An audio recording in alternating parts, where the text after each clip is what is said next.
আসসালামু আলাইকুম দর্শক, আজকে একটা খুবই মজাদার ট্যাংরা মাছের পাতলা ঝোলের রেসিপি দেখাবো। এই গরমের সময় কিন্তু এই খাবারগুলো কিন্তু খুবই ভালো খাবার। এখানে আমি একটা লাউ নিয়েছি। লাউর থেকে আমি সামান্য অংশ নিয়েই এই ট্যাংরা মাছের ঝোলটা বানাবো। দেখতেই পাচ্ছেন আমার লাউটা কিন্তু অনেক কচি লাউ। কচি লাউ দিয়েই কিন্তু মাছের ঝোলগুলো বেশি ভালো হয়। আমি বাকি অংশটা অন্য কাজে লাগাবো। আর এখান থেকে আমি খানিকটা অংশ কেটে নিলাম, এটুক বাদ দিয়ে দেব। লাউটা কিন্তু অবশ্যই খুব ভালোভাবে ছিলে নিয়ে পাতলা পাতলা করে কেটে নেবেন। এদিকে আমি লবণ আর হলুদ দিয়ে ট্যাংরা মাছটা মাখিয়ে রাখবো।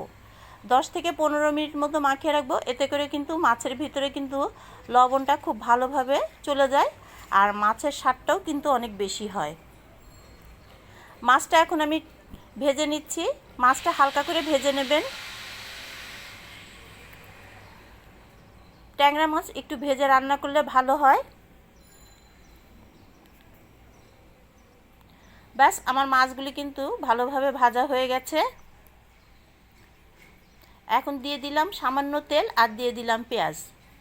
পেঁয়াজ একটু ভালোভাবে একটু লাল লাল করে ভেজে নেব। এখন আমি লাউটুক দিয়ে দিলাম। লাউটাও কিন্তু একটু সুন্দর করে ভেজে নেব। দিয়ে দিলাম লবণ, হলুদ, দিয়ে দিলাম 1 চা চামচ মতো ধনের গুঁড়ো আর আধা চা চামচ মতো জিরার গুঁড়ো। এখন আমি মশলাটা একটু কষিয়ে নিই।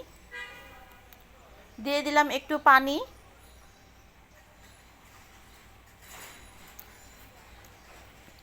দেখতেই পাচ্ছেন আমার লাউটা কিন্তু খুব ভালোভাবে কষানো হয়ে গেছে। এখন আমি মাছগুলো দিয়ে দিচ্ছি।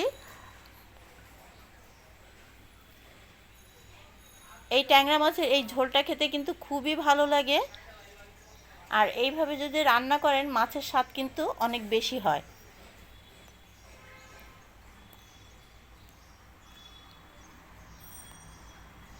দিয়ে দিলাম কয়েকটা কাঁচামরিচ।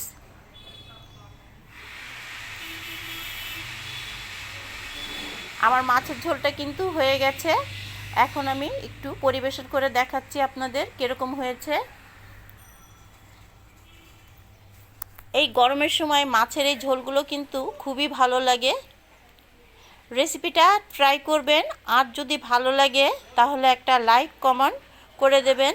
দেখা হবে পরবর্তী কোনো একটা সুন্দর রেসিপি নিয়ে।